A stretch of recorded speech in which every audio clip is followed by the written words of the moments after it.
Was اور نصیحتیں، لفظ لفظ حکمتیں، ابر علم و آگہی سے برستی بارشیں، شرع کے امور سے، دین کے شعور سے، قلب و ذہن جگمگاتے ہیں سچ کے نور سے۔ خطبہ جمعۃ المبارک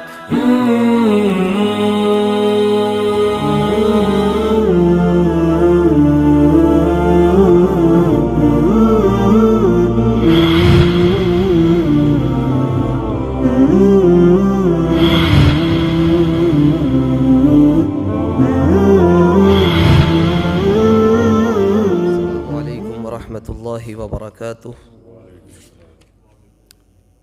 إن الحمد لله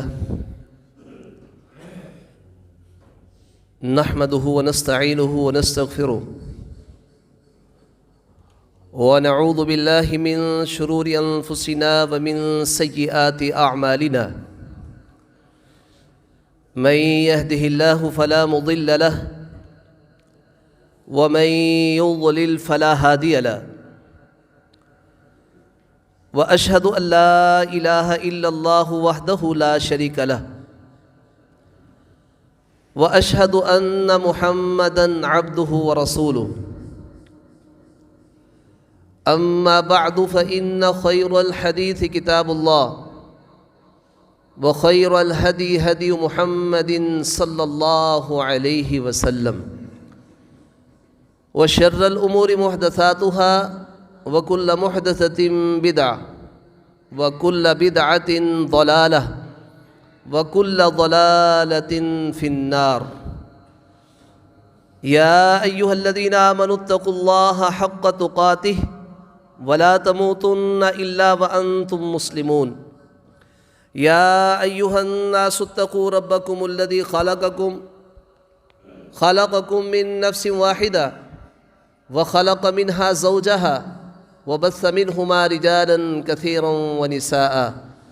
واتقوا الله الذي تساءلون به والأرحام إن الله كان عليكم رقيبا. يا أيها الذين آمنوا اتقوا الله وقولوا قولا سديدا يصلح لكم أعمالكم ويغفر لكم ذنوبكم ومن يطع الله ورسوله فقد فاز فوزا عظيما. اللهم صل على محمد وعلى آل محمد كما صليت على إبراهيم وعلى آل إبراهيم إنك حميد مجيد. اللهم بارك على محمد وعلى آل محمد كما باركت على إبراهيم وعلى آل إبراهيم إنك حميد مجيد. رب اشرح لي صدري ويسر لي أمري واحلل عقدة من لساني يفقه قولي. رب زدني علما رب يسر ولا تعسر وتمم بالخير. رب أعوذ بك من همزات الشياطين وأعوذ بك رب أن يحضرون. أعوذ بالله السميع العليم من الشيطان الرجيم من همزه ونفخه ونفسه. بسم الله الرحمن الرحيم. إن الله يحب التوابين ويحب المتطهرين. ہر قسم کی حمد و ثنا، تعریف و تمجید، تسبیح و تحمید اللہ ذوالجلال والاکرام کے لیے خاص ہے۔ بے شمار لا تعداد درود و سلام ہو سید الرسل، اشرف الانبیاء، خاتم الرسل، سیدنا و محبوبنا جناب محمد الرسول اللہ صلی اللہ علیہ وسلم کی ذات اقدس پر۔ عزیز ساتھیو، آپ احباب کے سامنے سورہ بقرہ کی ایک مختصر آیت کی تلاوت کی ہے، جس میں اللہ ذوالجلال والاکرام اس بات کا تذکرہ کرتے ہیں کہ جن لوگوں سے میں محبت کرتا ہوں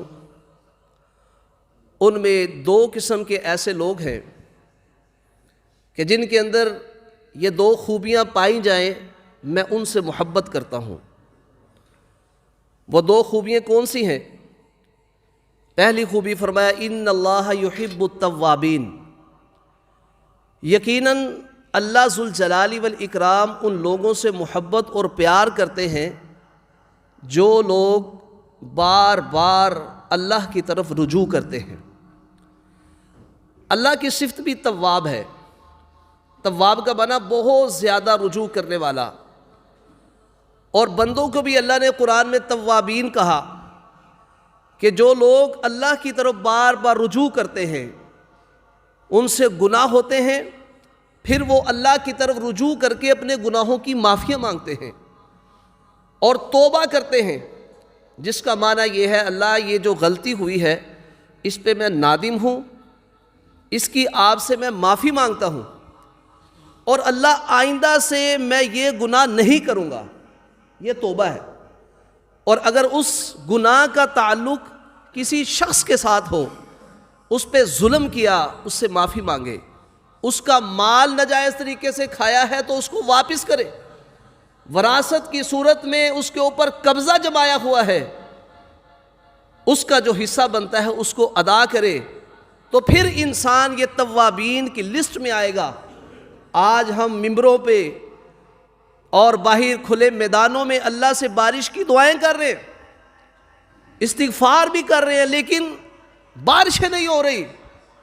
اس کی وجہ ہی یہ ہے کہ ہم زبان کے ساتھ تو معافی مانگ رہے ہیں، لیکن عملی طور پر ہم اپنے گناہوں کی معافی مانگنے کے لیے تیار نہیں ہیں۔ عملی طور پر یہ ہے کہ انسان اللہ سے معافی مانگے کہ اللہ میں سود کا کام کرتا ہوں، مجھے معاف کر دے، آئندہ نہیں کروں گا۔ اسی طرح کسی برائی کے اندر ملوث ہے، اللہ یہ گناہ میرے اندر پایا جاتا ہے، تو جانتا ہے، میں نادم ہوں، میں پریشان ہوں، اے میرے اللہ میرے اس گناہ کو معاف کر دے، آئندہ نہیں کروں گا۔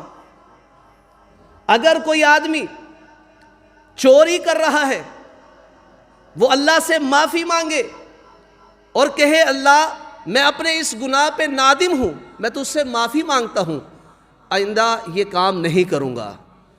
یہ ہم کرتے نہیں ہیں، صرف زبان سے ہم کہہ رہے ہیں استغفر اللہ، استغفار کر رہے ہیں، لیکن عملی طور پہ ہم سب کے سب توبہ کرنے کے لیے تیار نہیں ہیں۔ تو جب تک ہم عملی طور پر اس بات کی طرف نہیں آئیں گے تو یقین جانیے ہم اللہ کے محبوب بندے نہیں بن سکتے۔ اگر کوئی بے نمازی ہے وہ عزم کر لے، پچھلی اپنے رب سے گناہوں کی معافیاں مانگے، اللہ میں نے زندگی میں نمازیں چھوڑی، اللہ میں تجھ سے معافی مانگتا ہوں، میں شرمندہ ہوں، نادم ہوں کہ مجھ سے زندگی میں یہ نمازیں کیوں چھوڑی، اے اللہ میں آپ سے عزم کرتا ہوں کہ آئندہ میں نمازیں نہیں چھوڑوں گا۔ جب یہ عزم کرے گا پھر اس کی توبہ ہے، اس کو کہتے ہیں توبو الی اللہ توبۃ نصوحا، کہ لوگوں خالص اللہ کی طرف رجوع کرو۔ لیکن یہ ہمارے اندر بہت بڑی کمی ہے جس کا خمیازہ آج میں اور آپ سارے بھگت رہے ہیں۔ بلکہ استغفار اور توبہ اور یہ صلاۃ استسقاء یہ ہمارے حکمرانوں کی طرف سے اعلان ہونا چاہیے کہ کھلے میدان میں نکلیں، اللہ کے حضور دعائیں کریں، نمازیں پڑھیں۔ حکمرانوں کا یہ حق بنتا ہے۔ اپنے اپنے دور میں انبیاء کرام وقت کے حاکم بھی تھے۔ سلیمان علیہ السلام کے دور میں کیا ہوا؟ عوام نے کیا کہا؟ اللہ کے رسول بارش نہیں ہو رہی، دعا کر دیں۔ کہتے ہیں چلو نکلو میدان کی طرف۔ تو اس انداز سے یہ اجتماعی طور پر ہمیں اوپر کی سطح سے سوچنا پڑے گا اور یہ عزم کرنا ہوگا کہ ہم گناہوں کے تارک بنیں گے، گناہوں کو چھوڑیں گے اور عملی طور پر بنیں گے، یعنی گناہوں کو کے تارک عملی طور پر بنیں گے، پھر اللہ کے محبوب بندے بنیں گے اور پھر اس زمین کے اوپر اللہ کی برکات بھی نازل ہوں گی۔ اللہ ذوالجلال والاکرام اس آیت میں یہی کہتے ہیں کہ لوگو ان اللہ یحب التوابین، جن لوگوں سے اللہ محبت کرتے ہیں ان میں وہ لوگ شامل ہیں جو بار بار میری طرف رجوع کرتے ہیں، عزم کرنے کے بعد پھر اگر ان سے گناہ ہو جاتا ہے پھر وہ اللہ کی طرف رجوع کرتے ہیں، اللہ ذوالجلال والاکرام پھر ان کے گناہوں کو معاف کر دیتے ہیں۔ اور جو بندہ گناہوں کی معافی مانگتا ہے وہ گناہ کے اوپر اڑتا نہیں ہے۔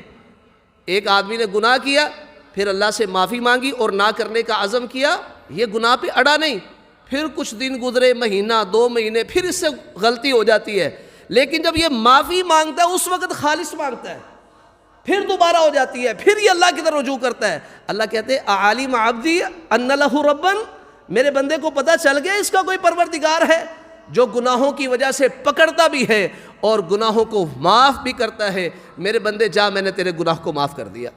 پھر وقت گزرتا ہے، پھر بندہ اللہ کی طرف رجوع کرتا ہے، پھر معافی مانگتا ہے، پھر اللہ کہتے ہیں میرے بندے کو معلوم ہو گیا اس کا کوئی پروردگار ہے جو گناہوں کی وجہ سے پکڑتا بھی ہے، معاف بھی کرتا ہے، جا میرے بندے میں نے تجھے معاف کر دیا۔ تو جو بندہ گناہ کرنے کے بعد معافی مانگتا ہے، عزم کرتا ہے، اللہ اس کے گناہوں کو معاف بھی کرتے ہیں، اور یہ گناہوں کے اوپر اڑنے والا شخص نہیں ہے، اس میں تکبر نہیں ہے، بڑا پن نہیں ہے۔ جیسے آدم علیہ السلام سے غلطی ہوئی، بھول کر ہوئی، لیکن اللہ کی طرف رجوع کر کے کیا کہا؟ ربنا ظلمنا انفسنا وان لم تغفر لنا وترحمنا لنکونن من الخاسرین۔ اے پروردگار عالم، تو نے ہمیں کہا تھا کہ اس درخت کے قریب نہیں جانا، ہم سے غلطی ہوئی، ہم ظالم بن گئے، شیطان نے بہکا دیا، اور اس کے بہکاوے میں آنے کے بعد حضرت آدم علیہ السلام اور ان کی بیوی نے وہ جو درخت تھا اس کا پھل کھانے سے اللہ نے منع کیا تھا، وہ کھا لیا اور ظالموں میں سے ہوئے۔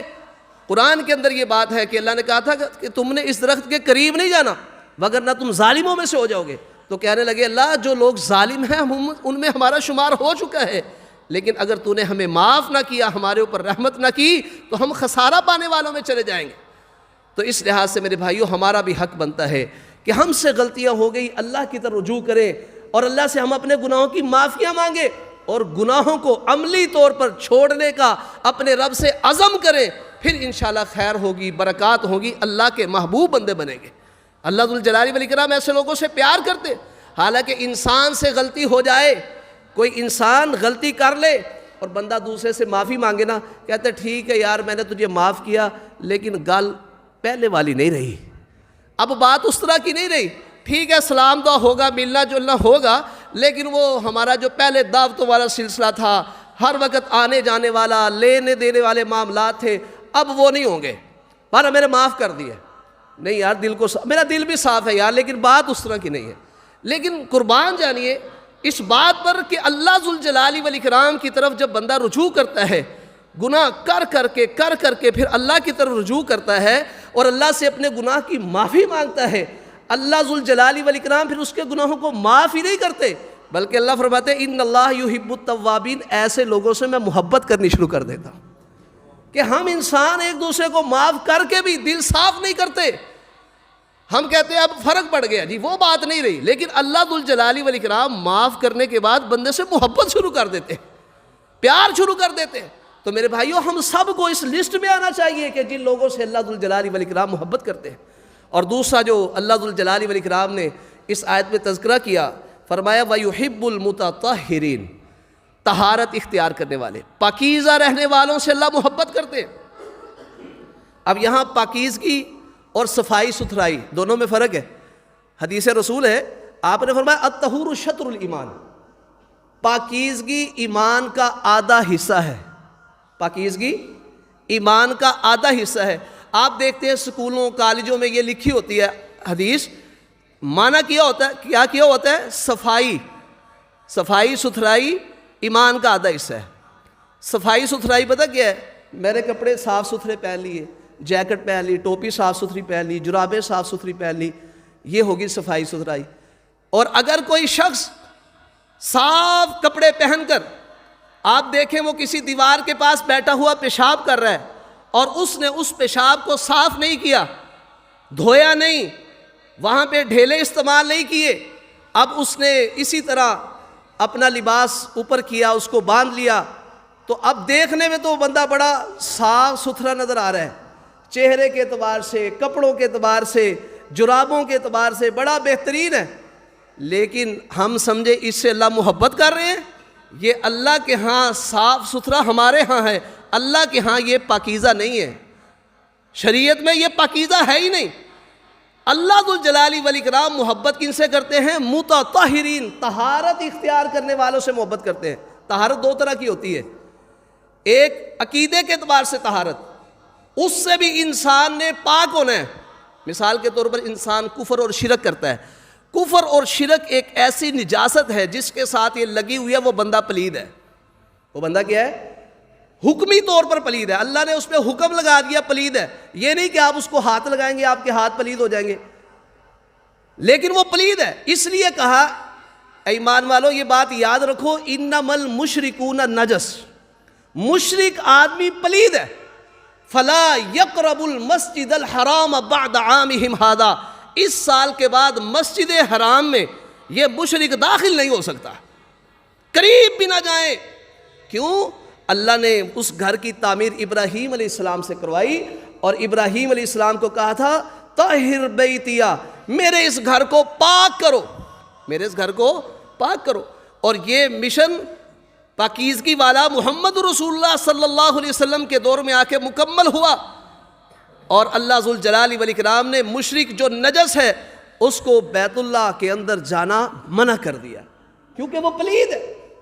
اس لحاظ سے ہمیں اپنے عقائد، اپنے نظریات کو کتاب و سنت کے مطابق کرنا ہوگا۔ جب تک عقیدہ صحیح نہیں ہوگا تو انسان پر شریعت مطہرہ میں پلیدی کا حکم جاری ہے۔ تو اس لحاظ سے ہم نے اپنے آپ کو پاک کرنا ہے۔ پاک رہنے والے لوگ، پاکیزگی اختیار کرنے والے لوگوں سے اللہ ذو الجلال والاکرام محبت کرتے ہیں۔ اور طہارت کی دوسری قسم کیا ہے؟ ظاہری طہارت، اس سے انسان پاک کرے۔ کس چیز کو پاک کرے؟ اپنے جسم کو بھی پاک کرے، اپنے لباس کو بھی پاک کرے، اور اللہ کی عبادت کرنے کے لیے ہم جس جگہ کو اختیار کرتے ہیں ان جگہوں کو بھی پاک کرنا ہے۔ اللہ ذو الجلال والاکرام لباس کے اعتبار سے محمد رسول اللہ کو کیا فرماتے ہیں؟ وَثِيَابَكَ فَطَهِّرْ، اے پیارے پیغمبر اپنے کپڑوں کو آپ نے پاکیزہ کرنا ہے۔ کپڑوں کو پاکیزہ رکھنا یہ ضروری ہے مسلمان کے لیے، خصوصاً جب انسان عبادت کرتا ہے۔ مثلا نماز ہے، نماز کی شرائط ہیں، ان میں کیا ہے کہ انسان اپنے لباس کو پاکیزہ کرے۔ پاک لباس کے اندر وہ اللہ کے سامنے سجدہ کرے، رکوع کرے، اللہ کے سامنے قیام کرے، لیکن پاک ہونے کی حالت میں۔ اس کا لباس جو اس کے ساتھ ہے یہ پاکیزہ ہونا چاہیے۔ پاکیزہ لباس کے اندر اللہ کی عبادت کرنی ہے۔ اسی طرح انسان کا جسم جو ہے، جسم یہ بھی پاکیزہ ہونا چاہیے۔ یہ نہیں کہ کپڑے تو بالکل صاف ستھرے ہیں، پاکیزہ ہیں، لیکن اس کا جسم پاک نہیں ہے، جسم پلید ہے۔ ایسی صورت کے اندر بھی اللہ ذو الجلال والاکرام اس بندے سے محبت نہیں کریں گے اگر اس کا جسم بھی پاک نہیں ہوگا۔ اور جس جگہ پہ کھڑے ہو کر یہ اپنے رب کی عبادت کر رہا ہے وہ جگہ بھی پاک ہونی چاہیے، تب اس کی عبادت قابل قبول ہے۔ نبی الاسلام مسجد نبوی میں تشریف فرما ہے، ایک دیہاتی آدمی آیا مسجد نبوی میں اور اس نے وہاں پہ پیشاب کر دیا۔ کہاں کر دیا؟ مسجد میں پیشاب کر دیا۔ صحابہ کرام نے دیکھا، کیونکہ مسجد کو تو پاک رکھنے کا حکم ہے، اس نے کیا کیا؟ اس نے مسجد میں پیشاب کر دیا۔ اب دیکھیں نا، جیسے لوگ دیکھتے ہیں وہ جوتا پہن کے کوئی آ جائے، گزرنے لگے، اسے نہ پتہ ہو، ہر بندے کی کوشش، دیکھو جی اس کو پتہ ہی نہیں ہے کہ اس نے جوتا پہنا ہوا ہے، مسجد کے صحن میں آ گیا۔ صحابہ کرام نے دیکھا اس نے پیشاب کر دیا، وہ اٹھے۔ حدیث میں آتا ہے فقام الیہ الناس لیقعوا بہ، اس کی طرف اٹھے تاکہ اس کو مارے، اس نے غلط کام کیا۔ لیکن نبی علیہ الصلوۃ والسلام نے جب دیکھا نا یہ اس کو پکڑ رہے، آپ نے کہا دعوہ، اس کو چھوڑ دو، اس کو چھوڑ دو، کیونکہ ایک تو اب یہ پیشاب کر رہا ہے، اب یہ پیشاب چھوڑ کے بھاگے گا، اس کا پیشاب رکے گا، اس کو تکلیف ہو سکتی ہے، یا جس جگہ کر رہا ہے وہ تو نجاست والی ہو گئی، جب یہ بھاگے گا اس کے کپڑے بھی خراب ہوں گے، بقیہ مسجد بھی خراب ہوگی، اس لیے اب اس کو کرنے دو۔ اور اس کے بعد کیا کہا؟ وَأَرِيقُ عَلَى بَوْلِهِ سَجْلًا، ایک پانی کا ڈول بھر کے اس کے پیشاب کے اوپر ڈال دو۔ اور پھر آپ نے صحابہ کرام کو متنبہ کیا اور بتلایا کہ بُعِثْتُم مُيَسِّرِينَ، تمہیں دنیا میں اس لیے نہیں بھیجا گیا کہ لوگوں پہ سختیاں کرو، بلکہ تمہیں بھیجا گیا ہے کہ آسانیاں پیدا کرو، آسانی کرو۔ اب اس نے تو غلط کام کر لیا، اب اس سے بڑا غلط کام یہ ہوگا کہ تم اس کو مارو گے اور وہ بھاگے گا، باقی معاملات بھی خراب ہوں گے۔ اس لیے نبی علیہ السلام نے سمجھایا ان کو کہ تم آسانیاں دینے والے، آسانیاں پیدا کرنے والے بنا کر کے بھیجے گئے ہو، آسانیاں پیدا کرو۔ وَلَمْ تُبْعَثُوا مُعَسِّرِينَ، اور تمہیں اس لیے نہیں بھیجا گیا تم لوگوں کو مشکلات کے اندر داخل کر دو. تو نبی اسلام اس انداز سے اپنے صحابہ کرام کو سمجھا رہے ہیں. اور جہاں پہ اس نے پیشاب کیا یہ نہیں کہ اب اس نے کر دیا تو ٹھیک ہے، نہیں، پانی بہایا. کچی زمین تھی، پانی بہایا. وہ زمین جو کچی ہوتی ہے اس پہ پانی بہا دیا جائے پیشاب وغیرہ پر، زمین اس کو چوس لیتی ہے. اس کے بعد سورج کی شعائیں پڑتی ہیں، وہ جگہ پاک ہو جاتی ہے جب پانی اس کے اوپر بہا دیا جائے. تو یہ طریقہ زمین کو صاف کرنے کا محمد رسول اللہ صلی اللہ علیہ وسلم کی حدیث سے ثابت ہو گیا. اور پیشاب ایک ایسی چیز ہے جو انسان کے جسم کو پلید کر دیتی ہے. اس لیے نبی علیہ السلام نے فرمایا تھا کہ عذاب قبر جو ہوتا ہے نا، یہ پیشاب کے چھینٹوں کی وجہ سے ہوتا ہے. اس لیے پیشاب کے چھینٹوں سے بچا کرو اکثر عذاب قبر. بلکہ خود نبی مکرم علیہ السلام 2 قبروں کے پاس سے گزرے. آپ علیہ السلام نے کیا فرمایا؟ آپ نے فرمایا لا یعذبان، ان دونوں کو قبروں کے اندر سزا ہو رہی ہے، اور ان کو کسی ایسے کام کی وجہ سے سزا نہیں ہو رہی کہ یہ اس سے بچ نہیں سکتے تھے. بچ سکتے تھے، اس سے بچ سکتے تھے، لیکن ان کو عذاب ہو رہا ہے، یہ بچے نہیں. یہ نہیں ہے کہ پیشاب کا وہ بچنا ان کے لیے آسان تھا، یا پیشاب کے چھینٹے جو تھے وہ ان کے جسم پہ پڑ جاتے تھے تو ان جسم پہ پڑنے کی وجہ سے یہ اس کو معمولی سمجھتے تھے. اور لیکن یہ بہت بڑا کبیرہ گناہ ہے. کبیرہ گناہ تو ہے، اس کو سمجھتے تھے یہ کبیرہ گناہ ہے، لیکن بچتے نہیں تھے. بچنا آسان تھا. آج بھی پیشاب کے چھینٹوں سے بچنا آسان ہے اگر کوئی بچنا چاہے. نہیں بچنا چاہتا تو پھر انسان اپنی جیسے اور معاملات میں سستیاں کرتا ہے، اس معاملے میں بھی وہ سستی کا شکار ہے. تو نبی اسلام نے فرمایا بچنا آسان تھا لیکن یہ بچے نہیں، لیکن ہے کبیرہ گناہ. اور ایک روایت میں تو آتا ہے یہ لوگوں کے سامنے بیٹھ کے پیشاب کیا کرتے تھے، اپنے ستر پوشیدگی کیا کرتے تھے، یعنی پردہ پوشیدگی کرتے تھے، اپنی شرمگاہ کو لوگوں سے چھپاتے نہیں تھے. اور دوسری روایت میں لا یستنزہ من البول، ایک ان میں سے پیشاب کے چھینٹوں سے نہیں بچتا تھا، اس لیے اس کو عذاب قبر ہو رہا ہے. اور دوسرا آپ نے فرمایا کہ وہ چغلیاں چلاتا تھا. ایک ہوتی ہے نا غیبت، کسی کی عدم موجودگی میں اس کے خلاف بات کرنا، اور ایک ہوتی ہے نمیمہ، ادھر کی بات دوسری طرف کرنا اس انداز سے کہ اس کے دل میں اس کی نفرت پیدا کرے، اور دوسری طرف جا کے اس کی بات کرے تاکہ اس کے دل میں بھی نفرت پیدا ہو جائے. تو یہ فساد ڈالنے کے لیے کام کرتا تھا. ایسے لگتا ہے یہ بندے منافقین میں تھے جو پیشاب کے چھینٹوں سے نہیں بچتے تھے اور صحابہ کرام میں لڑائیاں پیدا کرتے تھے مسلمان. اگر کافر ہوتے تو پھر تو عذاب قبر ان کو کفر اور شرک کی وجہ سے ہونا تھا. پیشاب تو پھر اس سے چھوٹے گناہ ہیں. یہ مسلمان تھے لیکن منافق ٹائپ بندے تھے جن کو عذاب قبر ہو رہا ہے. یہ پیشاب کے چھینٹوں سے بھی نہیں بچتے تھے، اور فرمایا یہ چغلیاں بھی کرتے تھے. لیکن نبی الاسلام بڑے نرم دل تھے. جب تک آپ کو منافقین کے بارے میں یہ نہیں نہ روکا گیا کہ آپ ان کی قبروں پہ کھڑے ہو کے ان کے لیے دعا نہ کیا کریں. اس وقت نبی الاسلام نے عبداللہ بن ابی جو منافقین کا سردار تھا، آپ نے اس کا بھی جنازہ پڑھا ہے، اس کا جنازہ بھی آپ نے پڑھایا ہے، صحابہ کرام نے پڑھا ہے، لیکن بعد میں اللہ نے منع کر دیا. اب ان کی قبروں پہ آپ کھڑے ہیں، اتنے نرم دل ہیں کہ آپ نے کھجور کی ایک ٹہنی توڑی، اس کو 2 حصوں میں تقسیم کیا، اور ایک حصہ ایک قبر پہ لگا دیا اور دوسرا حصہ اس چھڑی کا دوسری قبر پہ لگا دیا. تو صحابہ نے کہا یا رسول اللہ آپ نے یہ کام کیوں کیا ہے؟ آپ علیہ السلام نے فرمایا لعلہ ان یخفف عنہما ما لم ییبسا، کہ جب تک یہ شاخیں خشک نہیں نہ ہوتی ہو سکتا ہے اللہ ان سے عذاب قبر ہلکا کر دے. یہ میرے پیغمبر کا معجزہ تھا. آپ علیہ السلام نے اس معجزے کی وجہ سے، یعنی آپ کا یہ خاصہ ہے کہ آپ نے ٹہنیاں لگائی ہیں تاکہ عذاب قبر میں تخفیف ہو جائے، اس لیے نبی الاسلام نے لگائی، اور آپ کو اللہ نے دکھا دیا تھا کہ ان کو عذاب قبر ہو رہا ہے. تو اس لحاظ سے میرے بھائیوں اب آپ اندازہ لگائیں کہ عذاب قبر کس وجہ سے ہو رہا ہے؟ پلیدی سے نہ بچنے کی وجہ سے. پیشاب پلید ہے، اب جسم پلید ہو گیا، چھینٹوں سے نہیں بچ رہا، عذاب قبر ہو رہا ہے. تو ہم نے بھی بچنا ہے. ہر آدمی پیشاب کرتا ہے، اس سے اپنے آپ کو محفوظ کرے اور یہ ذہن بنائے کہ ہم نے اس پلیدی سے اپنے آپ کو بچانا ہے تاکہ عذاب قبر سے بھی بچے. اس کے چھینٹوں سے بچنے کے لیے حضرت ابو موسیٰ اشعری رضی اللہ تعالیٰ عنہ نے ایک بوتل رکھی ہوئی تھی، اس میں پیشاب کرتے تھے تاکہ میرے جسم پہ چھینٹے نہ پڑ جائے. خود نبی علیہ السلام رات کو جب سوئے ہوتے، رات کو قضائے حاجت کرنی ہوتی تو آپ کی چارپائی کے نیچے ایک لکڑی کا پیالہ ہوتا تھا، آپ علیہ السلام اس میں پیشاب کیا کرتے تھے. جیسے کوئی مریض ہوتا ہے، ہمارے یہاں پہ وہ لوٹے استعمال ہوتے ہیں، ان کے اندر پیشاب بزرگوں کو کروا دیا جاتا ہے، تو نبی علیہ السلام بھی ایک برتن میں کیا کرتے تھے. تو اس لحاظ سے میرے بھائیوں اس کا مقصد کیا ہے کہ پیشاب کے چھینٹوں سے بچا جائے. کھڑے ہو کر پیشاب کرنا، اس کی وجہ سے بھی انسان کے اوپر چھینٹے پڑ جاتے ہیں، لیکن یہ بات یاد رکھے کہ کھڑے ہو کر پیشاب کرنا عذر کی وجہ سے جائز ہے، عذر کی وجہ سے جائز ہے، جیسا کہ حدیث رسول ہے، حذیفہ رضی اللہ تعالیٰ عنہ اس کے راوی ہیں، فرماتے ہیں ایک دفعہ نبی اسلام ایک قوم کی روڑی کے پاس آئے، فبال قائماً، آپ نے وہاں پر کھڑے ہو کر پیشاب کیا۔ اب آگے صاحب مشکات لکھتے ہیں یہ بات کہی گئی ہے کہ نبی اسلام نے یہ کام عذر کی وجہ سے کیا تھا۔ اب عذر کیا تھا، اس میں مختلف اقوال ہیں کہ وہ روڑی تھی، اگر آپ علیہ السلام بیٹھتے روڑی اس طرح ڈھیری لگی تھی، پیشاب واپس آتا، آپ پر چھینٹے پڑ سکتے تھے۔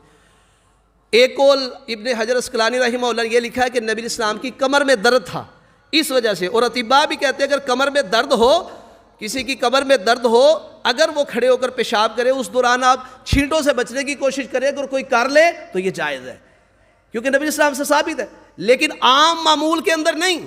اس لیے امی عائشہ رضی اللہ تعالیٰ عنہ فرماتی ہیں جو تمہیں یہ بات بیان کرے کہ نبی علیہ الصلوۃ والسلام کھڑے ہو کر پیشاب کرتے تھے، تو کہنے لگی فلا تصدقوہ، تم نے اس کی تصدیق نہیں کرنی، اس کی بات نہیں ماننی، اس لیے کہ نبی علیہ الصلوۃ والسلام ہمیشہ بیٹھ کے پیشاب کیا کرتے تھے۔ اور حضرت عمر رضی اللہ تعالیٰ فرماتے ہیں کہ جب سے میں مسلمان ہوا ہوں کبھی میں نے کھڑے ہو کر پیشاب نہیں کیا۔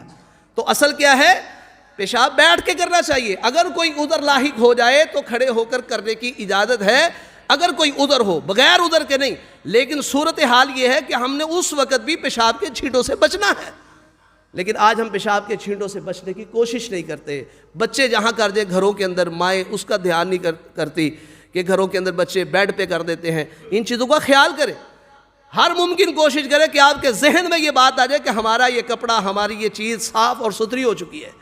تو جب تک یہ مائیں بہنیں گھروں میں خیال نہیں کرے گی تو گھر کے اندر غلاظت ہی غلاظت ہو جائے گی، گھر بھی پلید ہو جائے گا۔ عبادت گاہیں ہیں گھر بھی، آپ نے کہا نفلی نماز گھروں میں پڑھا کرو، عورت کی گھر میں فرضی افضل ہے، تو یہ عبادت گاہیں ہیں گھر والوں کے لیے، ان کو پاکیزہ رکھنا ہے۔ یہ خیال کون کرے گا؟ ہم مسلمانوں نے کرنا ہے، اگر ہم اللہ کے محبوب بندہ بننا چاہتے ہیں کہ ہم سارے اللہ کے محبوب، ہر بندہ اللہ کا محبوب بن جائے، تو اس کے لیے اس نے اپنے گھر کی پاکیزگی کا خیال کرنا ہے۔ نبی مکرم علیہ الصلوۃ والسلام نے یہ ناپاک جگہ جو ہیں ان کو شیاطین کے ڈیرے قرار دیا کہ وہ یہاں پہ آتے جاتے ہیں، جیسا کہ ابو داؤد کی روایت ہے، آپ نے فرمایا کہ ان ہذہ الحشوش محتضرہ، کہ یہ بیت الخلاء جو ہے یہ شیاطین کے آنے جانے کی جگہ ہیں، ان میں حاضری ہوتی ہے۔ ہم تو کہتے ہیں نا یہ ہر کمرے کے ساتھ ایک بات ہونا چاہیے، ہر بندہ پسند کرتا ہے ٹیچ بات ہو، ٹیچ بات، لیکن یاد رکھیں یہ جگہ کیونکہ نجاست کی جگہ ہے، شیاطین ان ڈیروں پہ آتے جاتے رہتے ہیں، اس لیے نبی اسلام جب بیت الخلاء میں جایا کرتے تھے یہ دعا پڑھا کرتے تھے، اللہم انی اعوذ بک من الخبث والخبائث، اے اللہ میں تیری پناہ میں آتا ہوں ناپاک جنوں سے اور ان کی مادہ جن جو ہیں ان سے، اللہ میں تیری پناہ میں آتا ہوں، جن کو ہم جننیاں کہہ دیتے ہیں، کوئی چڑیلیں کہہ دیتے ہیں۔ تو یہ دعا آپ بھی پڑھیں، اپنے بچوں کو بھی سکھائیں، اپنی بیویوں کو بھی سکھائیں، اور متنبہ کیا کریں کہ واش روم میں جانا یہ دعا پڑھ کے جانی تاکہ شیاطین سے محفوظ رہا جائے۔ اب یہ بات نہیں ہے کہ یہ جنات جو ہے یہ غلیظ ہی ہوتے ہیں، ناپاک ہی ہوتے ہیں، ناپاکیوں کو پسند کرتے ہیں، نہیں، مسلمان جنات بھی پاکیزہ رہنے کو پسند کرتے ہیں۔ نبی اسلام کے صحابی جنات جو تھے، آپ کے صحابی، ان کا وفد آ گیا آپ کے پاس، جنات کا وفد نبی اسلام کے پاس آ گیا، آ کے کہنے لگے اللہ کے رسول انہا امتک ان یستنجو بعظم او روثت او حمامت، اللہ کے نبی اپنی امت کو اس بات سے روکے کہ وہ ہڈی کے ساتھ، لید کے ساتھ اور کوئلے کے ساتھ یہ استنجا کرتے ہیں نا، ان کو روکیں، یہ ان سے استنجا نہ کیا کریں، اس لیے کہ فإن اللہ جعل لنا فیہا رزقا، اللہ نے ہمارے لیے اس کے اندر رزق رکھا ہوا ہے، یہ ہمارا رزق ہے، کچھ ان کا اپنا، کچھ ان کے جانوروں کا، ہمارا رزق اس میں رکھا ہے۔ سو راوی کیا کہتے ہیں، نبی علیہ الصلوۃ والسلام نے ہمیں اس چیز سے منع کر دیا، کس انداز سے منع کیا؟ ایک دوسری روایت میں فرمایا لا تستنجو بالروث ولا بالعظام، نہ ہی لید کے ساتھ تم استنجا کیا کرو، نہ ہی ہڈی کے ساتھ کیا کرو، کیونکہ یہ زادو اخوانکم من الجن، تمہارے جو جن بھائی ہیں نا یہ ان کی خوراک ہے، تمہارے جن بھائیوں کی کیا ہے؟ خوراک ہے۔ نبی علیہ الصلوۃ والسلام نے اس انداز سے منع کیا۔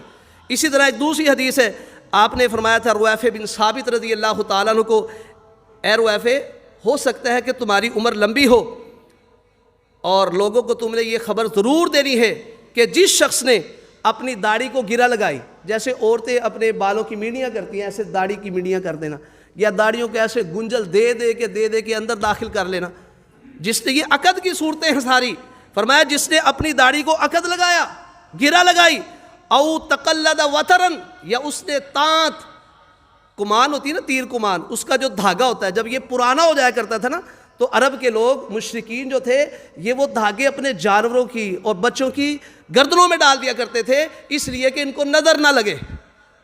حالانکہ یہ دھاگے اس لیے نہیں بنائے گئے، دھاگے کا کام ہے مثلا کمان کے ساتھ لگا ہو تو تیر چلائیں، وغیرہ دوسرا دھاگا ہے تو اس کے ساتھ آپ کپڑے سیئیں، ٹانکے لگائیں، اس لیے دھاگے بنائے گئے ہیں، یہ نظریں دور کرنے کے لیے نہیں بنائے گئے۔ وغیرہ نبی علیہ السلام اپنے صحابہ کو دعائیں نہ سکھاتے، دھاگے دیتے، دھاگے تو آسان ہے، دعائیں سیکھنی مشکل ہے، دھاگوں کو استعمال میں لے، ایسے نہیں کہا نبی علیہ السلام نے، آپ نے کڑے اتروائے اور اسی طرح ناجائز قسم کی انگوٹھیاں اتروائی، جانوں کے گلوں سے آپ نے یہ تانت اتروائے۔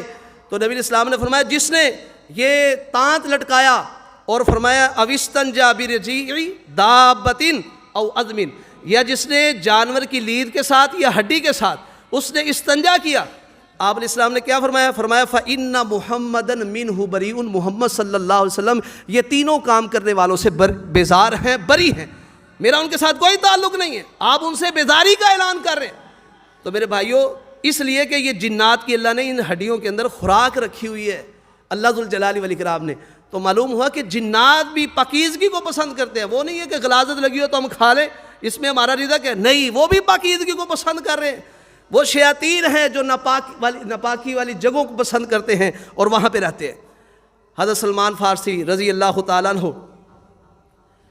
جب نبی علیہ السلام کی حدیث بیان کرتے نا، لوگ سنتے، وہاں پہ کافر بھی تھے، مشرک بھی تھے، وہ تانا بھی دیا کرتے تھے۔ سلمان رضی اللہ تعالیٰ کے سامنے ایک مشرک آیا، کہنے لگا مذاق کرتے ہوئے، میں دیکھتا ہوں کہ تمہارے یہ ساتھی محمد صلی اللہ علیہ وسلم یعلمکم، تمہیں دین سکھاتے ہوئے نا حتی الخراءۃ،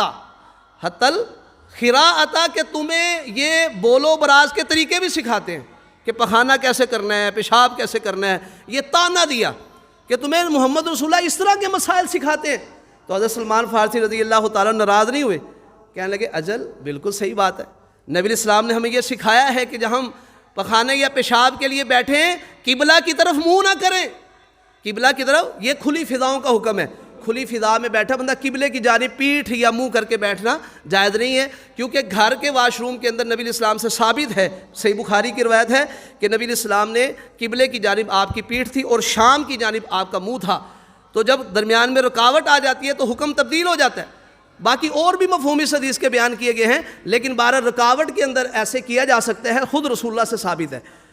لیکن حضرت سلمان کیا کہتے ہیں؟ بالکل ایسے ہی ہے بھائی، نبی علیہ الصلوۃ والسلام نے ہمیں سکھایا ہے کہ ہم قبلہ کی طرف پیشاب کرتے ہوئے منہ نہ کریں، ولا نستنجی بایماننا، اپنے دائیں ہاتھوں کے ساتھ ہم استنجا نہ کیا کریں، دائیں ہاتھ کے ساتھ، یہ باعث برکت ہاتھ ہے، اس کے ساتھ استنجا نہیں کرنا، چھوٹا پیشاب ہو بڑا پیشاب ہو اس ہاتھ سے نہیں دھونا، اس کے لیے اللہ نے یہ بایاں ہاتھ رکھا ہوا ہے، اللہ کے نبی صلی اللہ علیہ وسلم نے منع فرمایا، اور 3 ڈھیلوں سے کم ہم نے استعمال نہیں کرنے، یہ نبی علیہ السلام نے سکھایا ہے، اور اس کے اندر لید بھی نہیں ہونی چاہیے، ہڈی بھی نہیں ہونی چاہیے، یہ ساری باتیں حضرت سلمان فارسی نے اس بندے کے سامنے کی۔